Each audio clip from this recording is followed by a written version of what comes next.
এমন মানুষ রে, হতে পারে আমি মুসলিম আর সে হিন্দু, কিন্তু সেই জন্য কি একটা বড় ফোন বা কল দিতে পারে না? তারপরে আমি প্রায় প্রতিদিনই কুড়িগ্রামে যাইতাম, কুড়িগ্রামে গিয়ে আড্ডা দিতাম। অনেক ছেলেদের সঙ্গেও বন্ধুত্ব হয়ে গেল, তারা আমার একদম ক্লোজ ফ্রেন্ড হয়ে গেল। ওদের সঙ্গে সবকিছু শেয়ার করলাম, সবকিছু শেয়ার করে বললাম, দোস্ত মেয়েটার বাড়ি এইদিকে। তখনই তার বাসায় চলে গেলাম। বাসায় ঢুকিনি, বাইরে থেকে দেখতে পেলাম বাসাটা একদম লাইটিং করা, বাসাটা সাজা। পাশের এক চাচাকে বললাম, আচ্ছা চাচা, এই বাসাটা সাজা কেন? তখন সে বলল, এই বাসার একমাত্র মেয়ে, ওনার বিয়ে। আমি অবাক হয়ে গেলাম, কি বলছেন, কার বিয়ে? রিয়ার বিয়ে? তখন লোকটা বললো, হ্যাঁ হ্যাঁ রিয়ারই বিয়ে। আমি বললাম যে ও আচ্ছা। তারপরে আমার ফ্রেন্ডরা আমাকে বলল, দোস্ত এটা হবে না, ওই মেয়েটা তোকে চায়নি মন থেকে।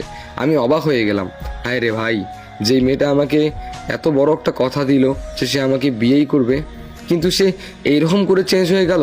একটাবার ফোনও দিচ্ছে না, কলও দিচ্ছে না, কোনো কিছুই ভালো লাগে না। শখের মানুষগুলো কি এইভাবেই জীবন থেকে হারিয়ে যায়?